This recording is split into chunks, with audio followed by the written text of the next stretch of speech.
Hey, what's up guys? Chad here, and today I just want to make a really quick and easy video on my new PC build, and it's not to flex or anything like that, but just to share my build process with you guys and like why I made the decisions for my parts and everything like that.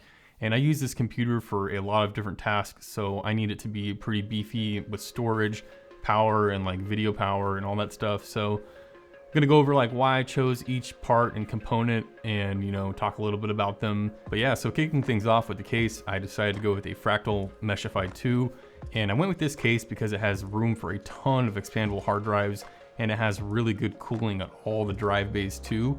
And I also needed something that could fit a bigger radiator and something that still looks sleek and professional, and I could have some RGB in it, or I could have it all the RGB turned off and still look really good and clean.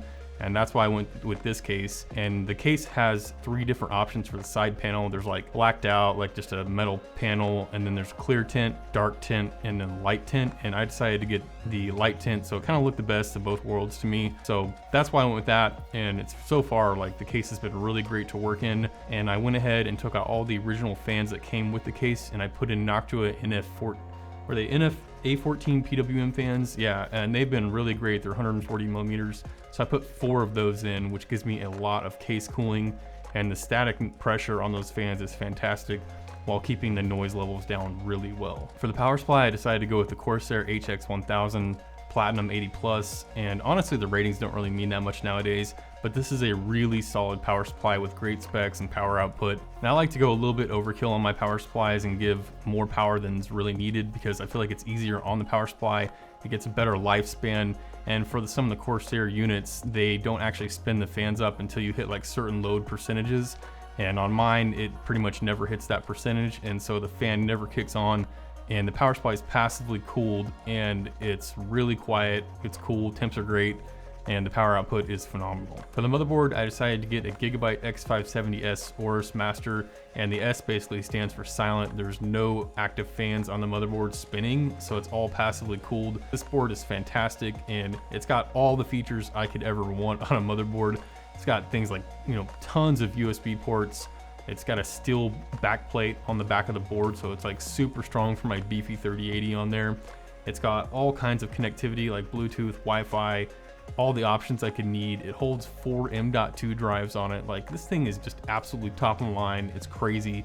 It's got a true 14+2 power delivery system, and this and I think the Asus Dark Hero 3 are the 2 best motherboards, and I think this one right now is probably the best board that you can buy for an AM4 socket. Obviously for the CPU, I went with the 5950X, and 16 cores, 32 threads. There's really not a whole lot to say about this chip. It's a monster, and like, I think everybody by now knows what this chip is and what it can do. Like, it's just absolutely insane for rendering, for editing, for gaming, for just anything. It just demolishes everything I've thrown at it. To cool that beast, I had to get something pretty beefy too, and I went with the Arctic Liquid 2 Freezer 360 millimeter radiator, and I went with this one because it has such a low noise level and really high cooling because that big beefy radiator. The Arctic Freeze radiators are just really thick compared to most AIOs, and I really like everything about it. The quality is there, the cooling is there, and it's just so quiet. I can't even hear this thing, so I absolutely love it.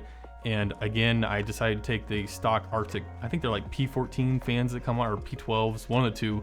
I took those off and I put the Noctua AF12 by 25s on there, and those are like some of the probably the very best fans that you can get for radiator cooling.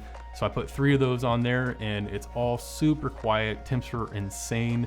I think my system idle is about 24 to 25 C usually, and when I'm gaming it's around 60 C, so temps are phenomenal on this thing, and I'm not worried about that at all. For the video card, I got super lucky, and I was able to get an EVGA 3080 for the Win 3.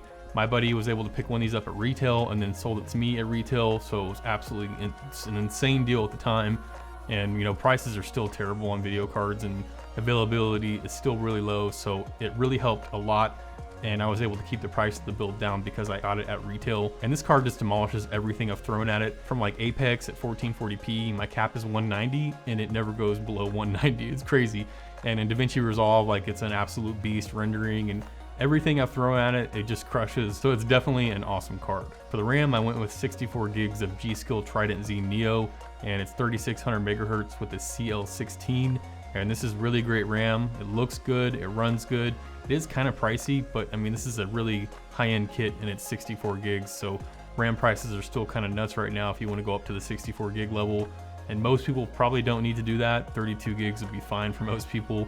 But yeah, I decided to get 64, so I have a little bit of overhead. For storage, there's like a ton going on here.